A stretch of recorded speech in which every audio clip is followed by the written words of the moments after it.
tight. Fever, I'm his missus. Daddy, won't you treat him right?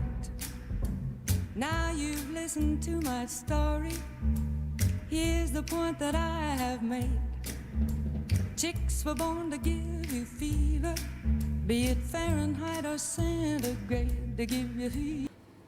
La Sociedad de la Nieve, que es, digamos, no es un nombre de estreno, pero sí es una nueva nomenclatura a través de la cual el mundo, nuevos ojos, nuevas generaciones, van a entregarse a esta rara fascinación que produce la tragedia de los Andes. Tiene un poquito el mismo eje magnético que la historia del Titanic, que podríamos ver la película varias veces, con el mal chiste de que sabemos el final, pero igual queremos verla, porque hay detalles que siempre nos conmueven en este tipo de historias. En esta oportunidad, ante el inminente estreno mundial en salas alrededor del mundo de esta película, que ya viene precedida por lauros conseguidos en el circuito internacional de festivales de cine, y ya, digamos, precedentemente también el éxito del libro que le da nombre, del escritor Pablo Bierzi, hoy tendremos la renovada oportunidad de dialogar con Roy Harley, uno de los sobrevivientes de la tragedia de los Andes. Un hombre cuya historia se narra en esta película y que nos brinda la oportunidad de ponernos un poquito en la piel de una persona que ha pasado por una situación absolutamente extraordinaria, por algo que está fuera de los cálculos de cualquier persona que se haga una idea de cómo será su vida y de qué tipo de contingencias tendrá que enfrentar, salvo que sea, no sé, un mercenario al servicio de cualquier ejército que pueda pagar por su expertise guerrero. Ese tipo se puede encontrar con cualquier cosa en cualquier momento, pero lo hará un poco dentro del romance de la arriesgada forma que elige de vivir. Pero viajeros tranquilos que van en un viaje internacional para un encuentro estudiantil de intercambio, medio que no van en plan de pasar por una situación que tiene ribetes trágicos, que revela extremos de la naturaleza humana de personas enfrentadas a situaciones por lado. Esta noche, a vuelta de la pausa, vamos a empezar a dialogar con el ingeniero Roy Harley, que nos concede nuevamente el privilegio de su presencia aquí en los estudios de Mega TV. Amigos y amigas, bienvenidas y bienvenidos a El Tablero. En un instante regresamos. Daddy, oh, don't you dare give me fever. With his kisses, fever when he holds me tight. Fever, I'm his missus. Daddy, won't you treat him right? Now you've listened to my story.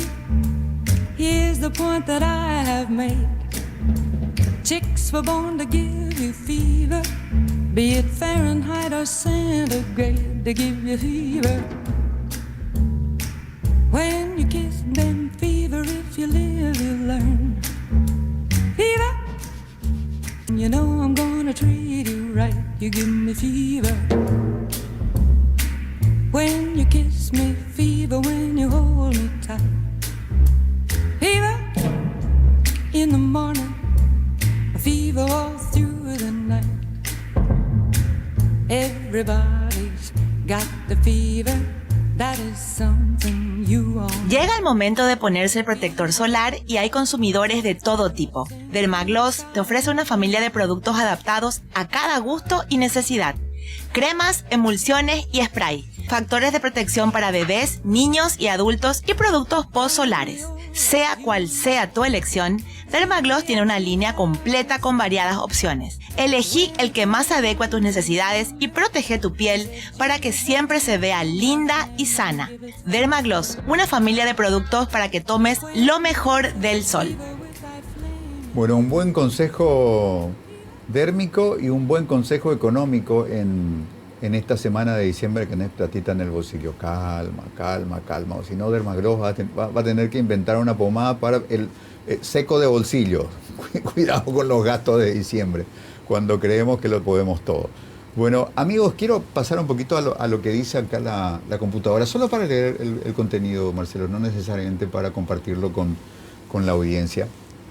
lo que dice este medio, que es un medio de tendencia, es un medio católico, hace prensa, pero es buena para referir el comienzo de esta historia. Vuelo 571 de la Fuerza Aérea Uruguaya, 13 de octubre de 1972. Se estrella en mitad de los Andes cuando llevaba a Chile a los jóvenes integrantes del equipo de rugby All Christians. Solo 29 de sus 45 pasajeros sobrevivieron al brutal accidente. Y de los 29, solo 16 llegaron a ser rescatados el 23 de diciembre de 1972. Tras pasar 72 días en un entorno hostil, obligados a recurrir a medidas extremas para sobrevivir. Una síntesis de la historia que hace particularmente valiosa la presencia en esta noche en Mega TV del ingeniero Roy Harley, del querido amigo Roy Harley. Roy, buenas noches, ¿cómo estás? Buenas noches, Quique. Un gusto estar aquí de vuelta contigo. Roy, 13 de octubre. ¿El 13 de octubre es un automatismo en tu cabeza o un día te diste cuenta, che, ya es el 15, me olvidé del 13? ¿Alguna vez te olvidaste de la fecha o es imposible para vos? Imposible. Imposible. Yo durante mucho tiempo, cuando salí de la cordillera y me recuperé y empecé mi vida normal, todos los 13 de octubre yo disparaba un reloj para contar todos los días, levantarme de mañana y decía, todavía estaba ahí, del 13 de octubre al 22 de diciembre. Yo estuve nomás, yo sé el 23. Pero digo, yo no me quería olvidar de todos los días, todavía estaba ahí. Hoy todavía estaba ahí, no me habían rescatado. Y a mí me interesa mucho no olvidarme todo lo que vivimos en la montaña. Es muy interesante ese approach, Roy, porque cuando uno pasa por esos horrores es como muy humano tratar de olvidar, vivir una vida tan intensa y tan maravillosa que genere nuevos recuerdos que ocupen ese lugar tan difícil de llevar. Sin embargo, vos elegís caminar con aquel acontecimiento que marcó tu vida de manera singular.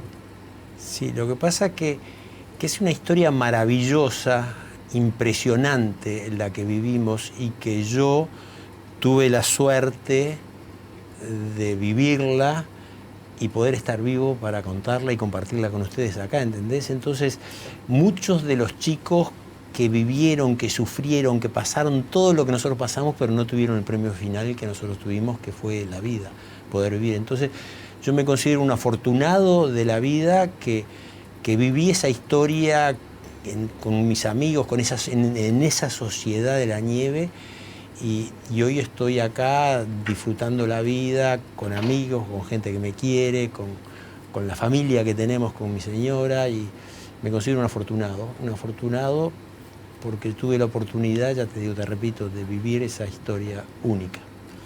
Roy, has tenido también y seguís teniendo la generosidad de compartir tu experiencia dando conferencias, por ejemplo, y a mí, a una distancia sideral de la experiencia que te tocó vivir, me han tocado pequeñas situaciones que me dan una idea de cuánto incide el trabajo de uno en la vida de los otros. Haber tenido la oportunidad de encontrarme casualmente con una persona, pues yo trato muchísimo de cuidar mi intimidad, no quiero ser un personaje popular y conocido, no quiero cargar con esa mochila.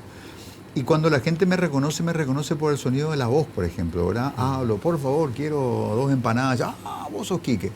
Bueno, en una de esas circunstancias aleatorias se me acerca una mujer y me dice que una mañana en la radio yo dije algo que la llevó a ella a encarar al marido y pedirle el divorcio. Yo dije, carajo, ¿qué habré dicho en aquel día, verdad? De por ahí estaba hablando de una canción, Roy. De por ahí no estaba bajando línea en contra del celibato y, en fin, de la vida matrimonial. Pero a veces los mensajes, o lo que la gente escucha en el mensaje que uno genera. En esta actividad tuya de dar charlas para grupos de jóvenes, para estudiantes, para ejecutivos, para gente de distinta condición y clasificación posible en un acervo social, ¿te pasa que se acerca alguien que escucha en tu mensaje cosas que vos no sabías o no valorabas qué profundidad podían tener? Sí, yo ya hace bastante que estoy dando las charlas, por lo cual tengo bien claro el impacto que genero. Yo la charla mía, yo la trato de enfocar para inspirar a la gente. Yo no quiero decir que son charlas motivacionales, para motivar, para hacer todas esas cosas. La gente estudia y hay gente especializada en motivar. Yo lo que digo es, mi historia, la historia que a nosotros nos tocó vivir, inspira a la gente a decirle sí se puede, sí se puede, sí la vida, hay que tener fe. Yo trato de enfocarme en esa gente que sufre y vive cordilleras terribles, a veces peores que las nuestras, enfermedades terribles, problemas de algún hijo, problemas de drogas. Hay gente que vive cordilleras terribles que muchas veces son peores a las que yo viví allá cuando tenía 20 años, que lo mío empezó un 13 de octubre y terminó un 22 de diciembre. Y después de ahí fue todo para arriba, ¿entendés? Hay gente, tengo un amigo que tiene una hija pobre que tuvo un accidente terrible y está como una planta y él sabe que se va a morir y la hija va a quedar, ¿entendés? Y esas cosas son muy duras. Entonces yo, con el mensaje que doy, trato de enfocarme a esa gente que tiene sus cordilleras, que la sufre en silencio y en soledad, y decirles, tengan fe y esperanza, que la vida se puede recomponer, que la vida se puede arreglar, que entendés, que se puede salir. Eso es el mensaje que trato de darle. Roy, este proceso de producción de la nueva película, ¿de qué manera lo tomaste? Hay narrativas y narrativas, a veces se toman de una historia interesante. El marketing del cine puede ser bastante cruel también, tomar una historia genuina, decir qué rendidora va a ser esta película para lograr escenas de este tipo y público de este tipo, calculado como un acto de negocios y no como el abordaje respetuoso de una historia compleja. Sí, tenés razón, es así.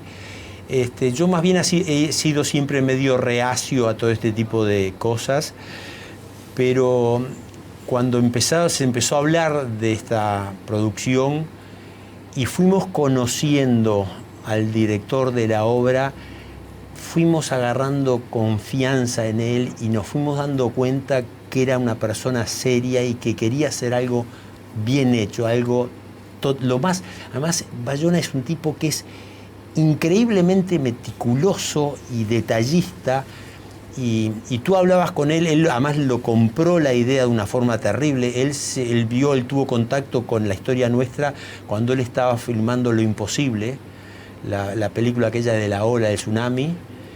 Y ahí, a partir de ahí fue que se empezó a poner en contacto con nosotros y a decirnos que él quería hacer una película y que quería llevar eso al cine y que había leído el libro de Bierzi.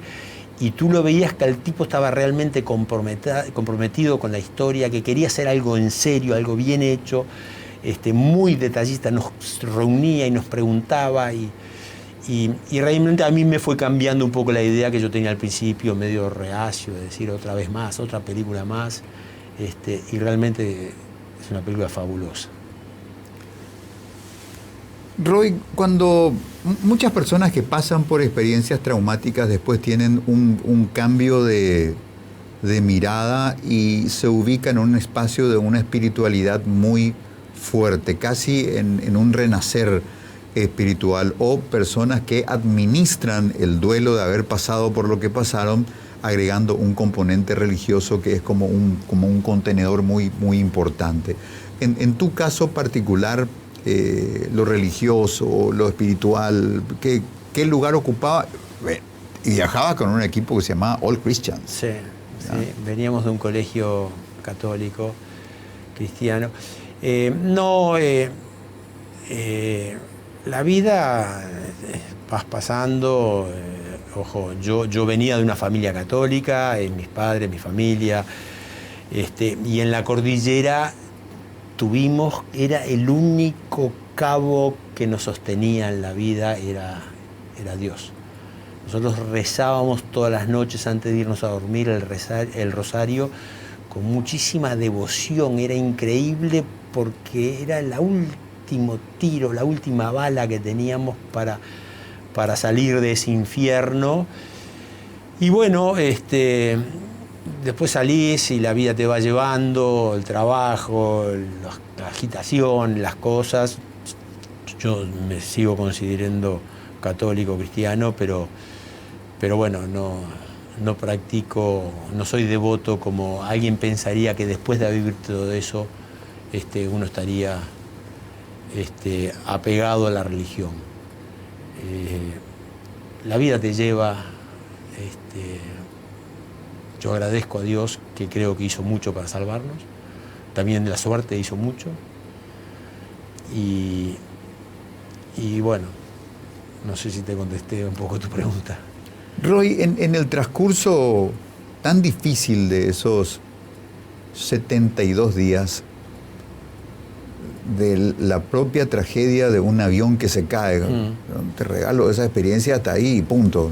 ¿Qué más sufrimiento que eso? Y Terrible. resulta que se cae en medio de la nada, en medio de un pedazo de hielo en la cordillera, y como si eso no fuera suficiente, otra vez hay una luz de nieve, en fin, una crueldad detrás de otra. Frente a estos golpes repetidos, Roy, ¿en algún momento te entregaste?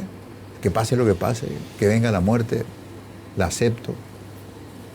Sí, no, yo te voy a hablar por mí mismo. Yo no me quería morir. Y ojo, salí pesando 37 kilos, yo estaba muy cerca. Pero 37 kilos. 37 kilos. Yo me caí con 85 y salí con 37. Estaba muy mal, estaba mal. Pero, ¿sabes una cosa? ¿Sabes lo que me dolía y cuál era mi motor? A mí me dolía el pensar que en mi casa, mi padre, mi madre y mis hermanos estaban llorando un hijo muerto, un hermano muerto. Y yo estaba vivo. Yo quería ir a decirles, no lloren más, estoy vivo, y después volver, si querés, a la cordillera. Pero yo quería sacarle. Era increíble porque a mí me dolía el sufrimiento de ellos. A mí me dolía la pena que estaban sintiendo ellos por tener un hermano muerto.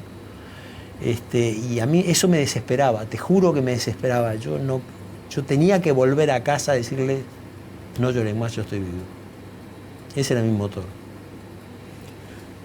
Roy, me habías contado en una oportunidad también de que habías llevado algún dinerito, un viático, y que conservabas esos dolaritos porque tenían que cumplir su misión en algún momento. $63 ganados con mi esfuerzo, porque eran plata que yo me había ganado, yo trabajaba y llevaba $63 dobladitos acá. Y ¿sabes una cosa? Eso era además parte de que nosotros teníamos fe que íbamos a salir. No los quemamos, y nadie quemó, y te diré que casi todos, algunos perdieron las billeteras y demás, pero todos guardamos nuestro dinero. Eso quiere decir que nosotros teníamos fe que íbamos a salir. No lo queríamos quemar, no lo queríamos perder, lo seguíamos guardando para gastarlo cuando llegáramos.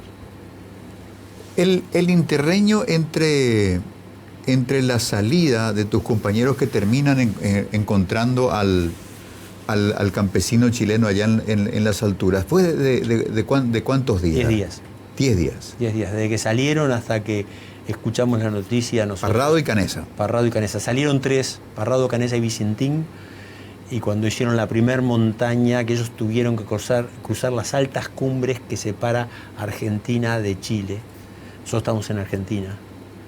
Ahí se dieron cuenta que la cosa iba a ser mucho más difícil de lo que pensaban, por lo cual le pidieron a Vicentín que le dejara los víveres, que le dejara la ropa y demás, y que volviera al avión con la noticia de que ellos iban a caminar hasta morir. Y eso yo lo quiero recalcar. Ellos decidieron caminar hasta morir, que era literal además, porque ellos se enfrentaron con la cordillera entera. Podían haber tomado el atajo fácil que era volver al avión, que eso fue lo que hicieron en 3 días trepando la montaña. Vicentín lo bajó en 3 horas. Y bueno, caminaron después, que no los vimos más, después del 3er día, caminaron. ¿Cuál fue el criterio para que sea Vicentín el que regrese? ¿Por una cuestión de contextura física, por ejemplo? Fue una decisión que tomaron los 3 arriba de la montaña. No sé.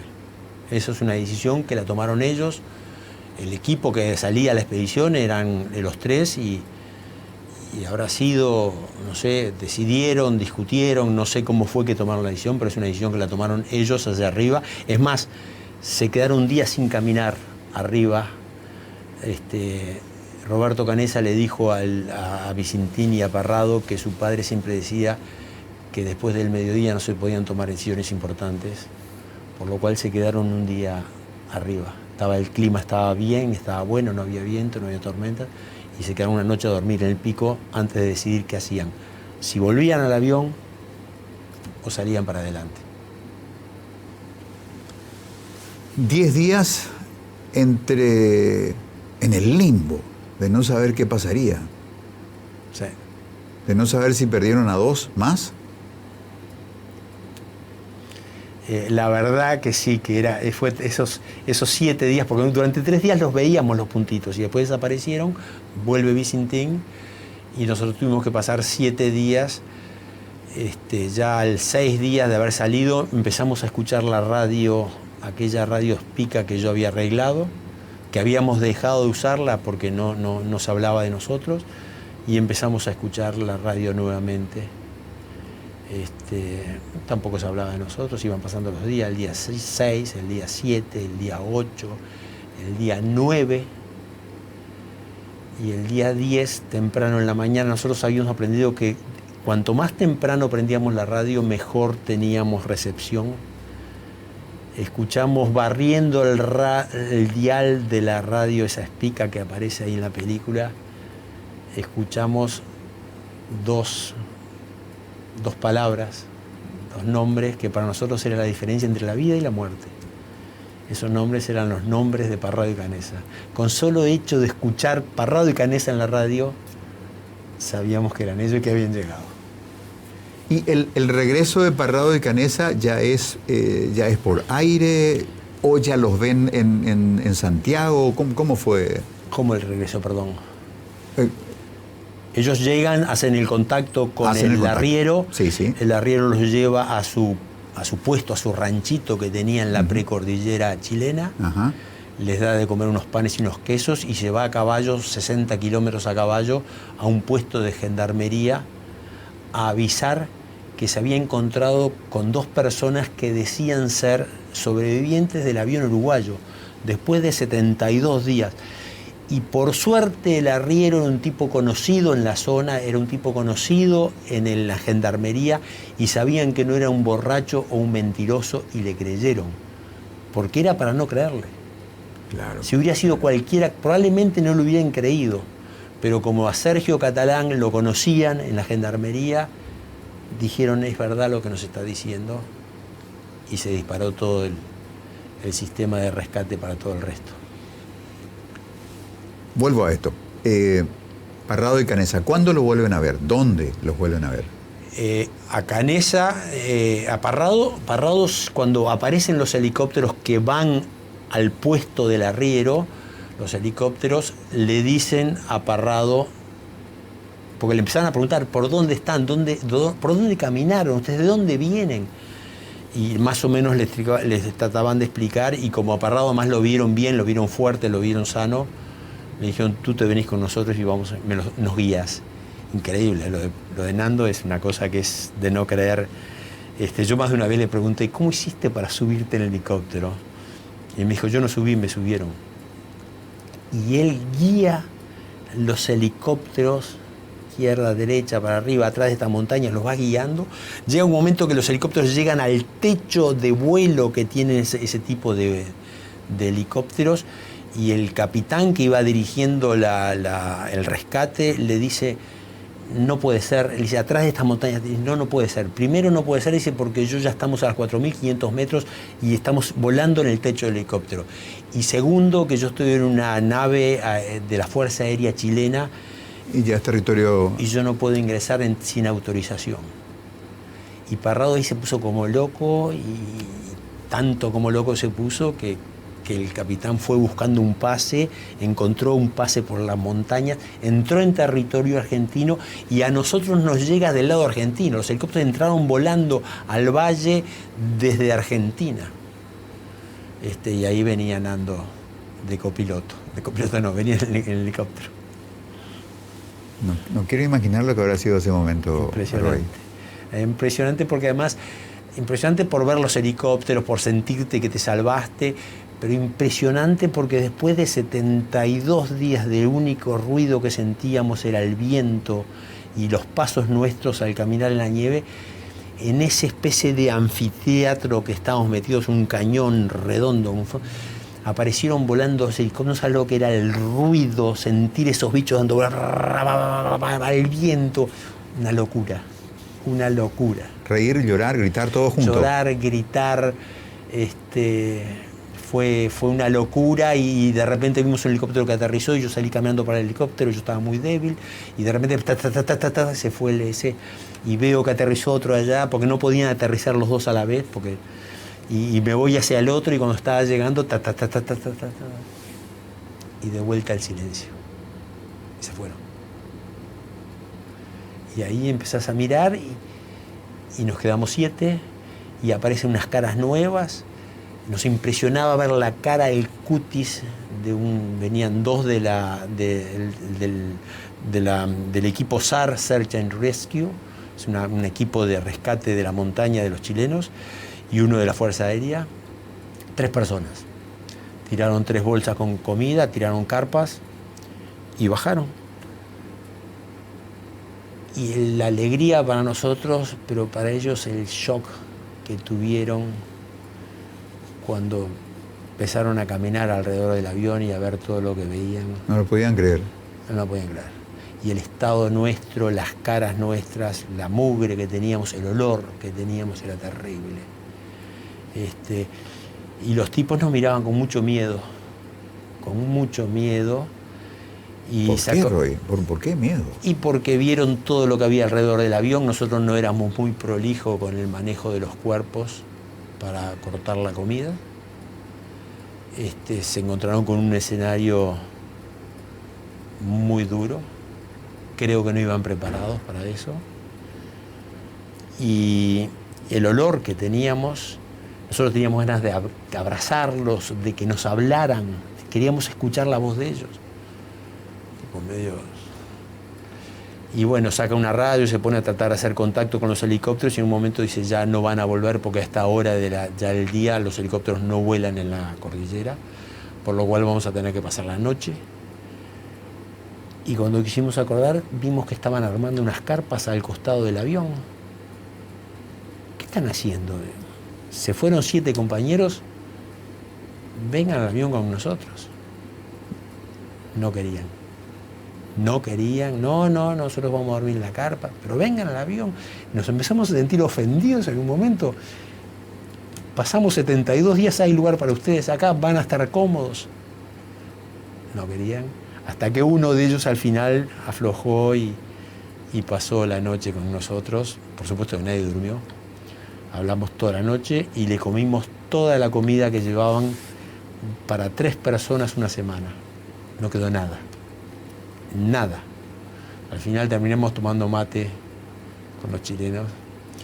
Y bueno, y eso fue parte de mi problema. Imagínate que mi propio organismo, de estar con la debilidad y la poca comida que comía.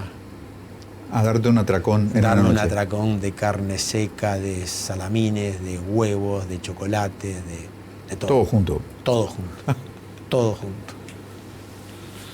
Bueno, amigos, vamos a hacer una pausa. Me corta la respiración esta narración. No quiero ni imaginar lo que va a ser la película, que va a llegar a las salas del mundo entero en días más, y el año que viene va a estar en la plataforma Netflix. Pero supongo que es una experiencia impresionante poder ver eso con las capacidades de los cines, el tamaño de la pantalla, la definición de la pantalla y la riqueza de un sonido dedicado que además dicen que la música la música de Michael Giacchino es impresionante y es uno de los rasgos distintivos de esta gran película. Una gran historia, una gran película, La Sociedad de la Nieve. A vuelta de la pausa seguiremos conversando con Roy Harley, sobreviviente de la tragedia de los Andes.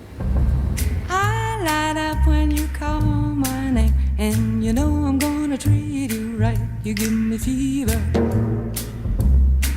when you kiss me, fever. fever when you hold me tight. Fever in the morning, a fever all through the night. Everybody's got the fever, that is something you all know. Fever isn't such a new thing, fever started long ago.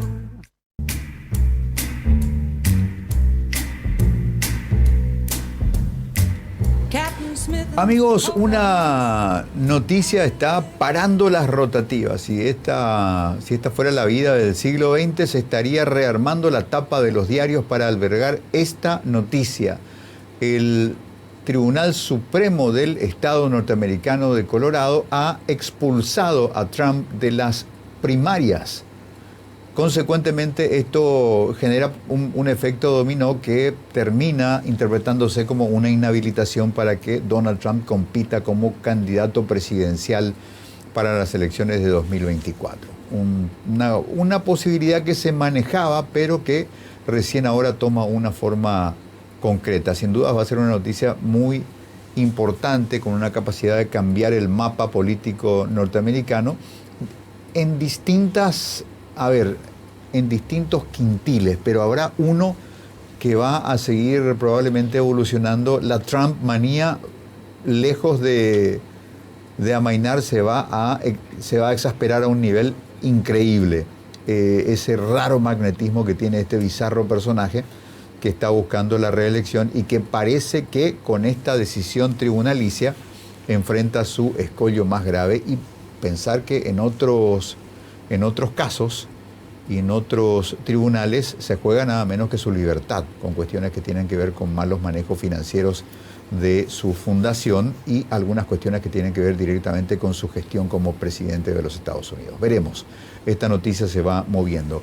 Vamos a continuar dialogando con el ingeniero Roy Harley, querido amigo uruguayo, sobreviviente de la tragedia de los Andes, que tiene la gentileza de estar con nosotros aquí en los estudios de Mega TV en vísperas del estreno mundial de la película La Sociedad de la Nieve, una película que viene precedida de muy buenos comentarios, además de la fama que ya trae consigo el director catalán Bayona, y por lo que hemos visto en el tráiler, realmente es una película de muy alto impacto, además de todos los condimentos humanos de esta gran historia, una historia que siempre es digna de ser revisada, de ser observada como una experiencia extrema que nos muestra el espíritu, la templanza, los límites, con situaciones que sin dudas habrán desafiado creencias que la ciencia sostenía hasta ese momento con respecto a la capacidad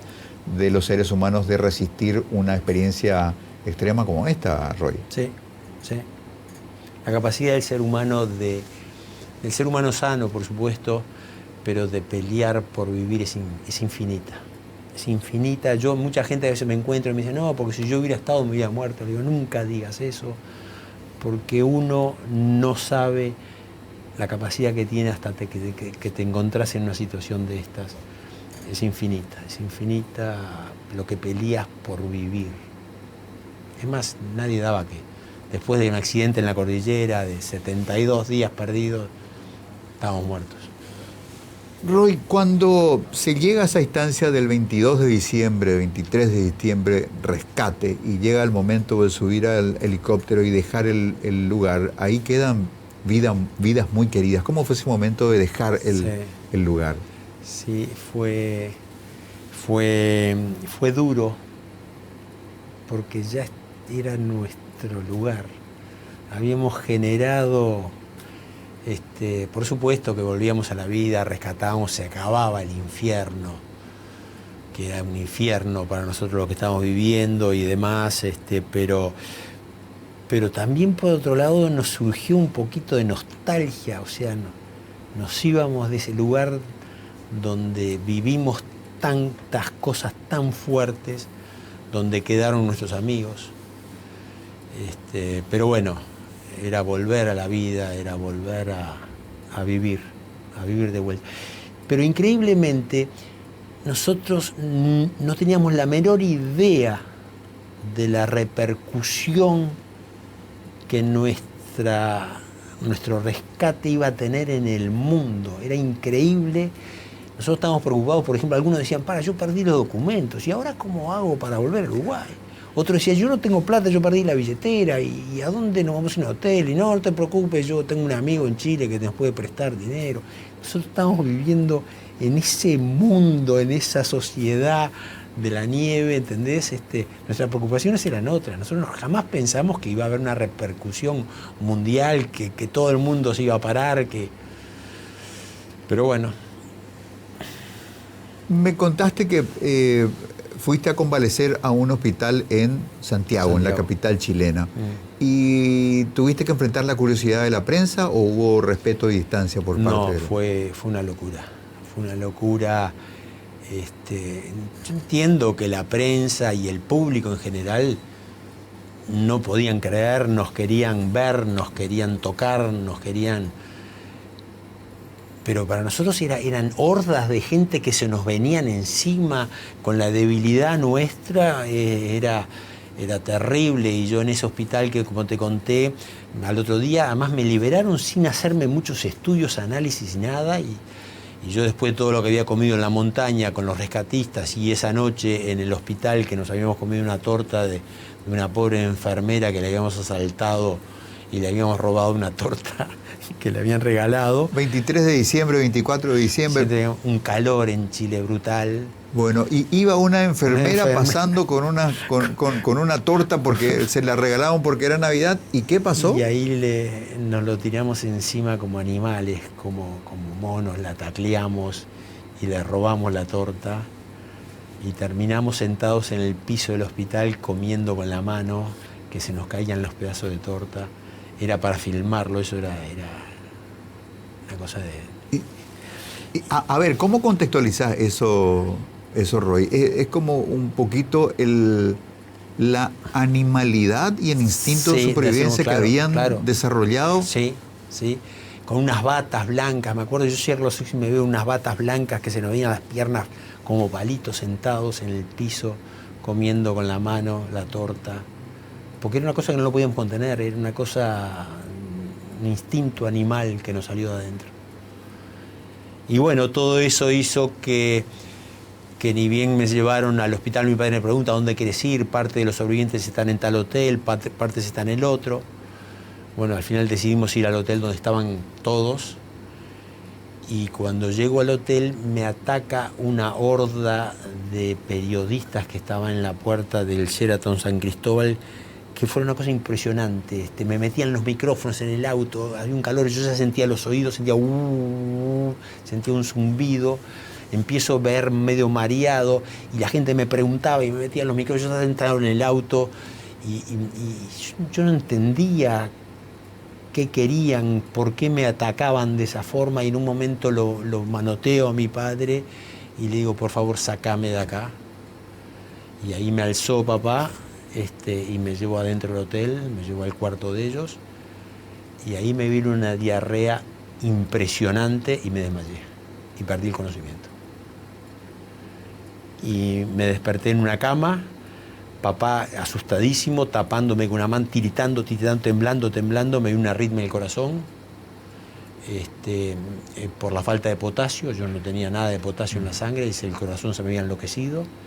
Roy, miro el reloj y sobran 4 minutos del programa y no puedo creerlo, cómo voló el tiempo, y tengo tantas preguntas. Vuelvo a ubicarme 23 de diciembre, 24 de diciembre en Chile.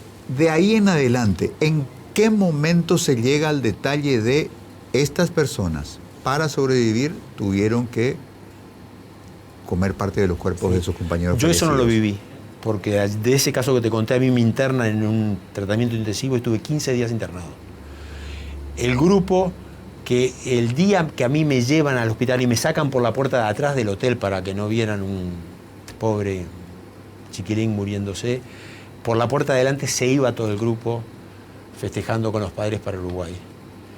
Y ellos cuando llegan a Uruguay se van en caravana del aeropuerto con toda la gente aplaudiéndolos y gritándole en la calle y dándoles la bienvenida. Van al colegio nuestro, que en el gimnasio del colegio se había hecho un estrado y con un mediador daban una conferencia de prensa. Que en realidad lo que hablaron fueron poco, y ahí fue donde Pancho Delgado habló de la comunión con Dios en la cordillera. Ya todo el mundo sabía. La prensa amarilla ya había salido publicando en toda la prensa. Y pidiendo el respeto a la gente. Y tú sabes que terminó de hablar y nadie preguntó nada. Se preguntó en el público, ¿alguien quiere hacer una pregunta? Y dijeron, no, muchas gracias. Ya está todo contestado y se acabó. Roy, sigo mirando el cronómetro y tengo una más en ese sentido. ¿Cómo fue contactar con los familiares de los compañeros fallecidos cuyos cuerpos fueron utilizados para fines de supervivencia? Sí, fue difícil. Fue difícil porque más esa historia había sobrevivientes porque hubo muertos. Si no hubiera habido muertos, no hubiera habido ningún sobreviviente. Y para los padres de los chicos que quedaron en la montaña fue terrible porque se preguntaban totalmente razonable, ¿por qué vino Roy y no vino mi hijo?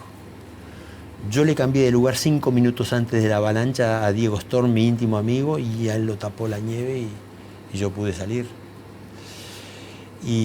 Pero nos recibieron muy bien, nos recibieron bien, con mucho cariño, pero sentías, y esta película, tú sabes que viene porque realmente pudieron ver ahora, nosotros la vimos con los familiares de los chicos que quedaron en la montaña, vimos la película, y realmente todo el mundo pudo ver bien todo lo que pasamos, no solamente los sobrevivientes, todo lo que vivimos en la montaña. Y tú no sabes los abrazos con cariño, con lágrimas que a mí me dieron ese día que vimos la película todos juntos, los familiares. Abrazos que nunca había sentido tan fuertes. Roy, muchísimas gracias por tu visita, por este impresionante testimonio de una historia que, no sé, podríamos seguir hablando días y todavía sobrarían 72 días. Sobrarían sí, detalles. Gracias, querido amigo. Es un privilegio ser tu amigo, es un privilegio poder compartir con la audiencia de Mega TV esta historia tan impresionante. Y por supuesto, vamos a esperar el estreno de la película e ir a la sala. Roy me dice algo, no importa si hay aire acondicionado o no en la sala, vas a sentir el frío. Bueno, hay que vivir esa experiencia. Señoras, señores, buenas noches. Muchas gracias.